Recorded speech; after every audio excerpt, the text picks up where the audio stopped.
ही देशभक्ती आहे का देशद्रोह आहे? खरं म्हणजे हा एक प्रकारचा देशद्रोह आहे.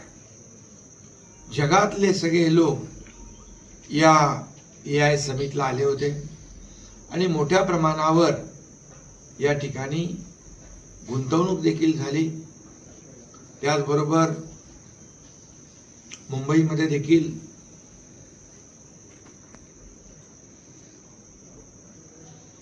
आपले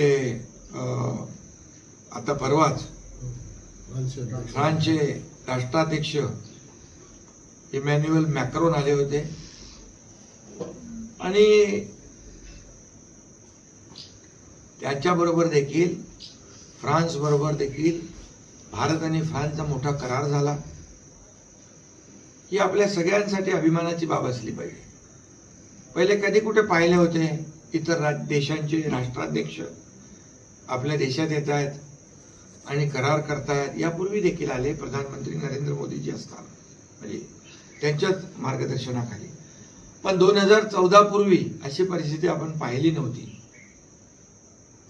आणि अशा प्रकारची विदेशी गुंतवणूक कधी आली नव्हती. आणि याच्यातूनच हे जळफळाट जो आहे तो दिसून येतोय. हे माकड चाळे आहेत खरं म्हणजे. अशा प्रकारचं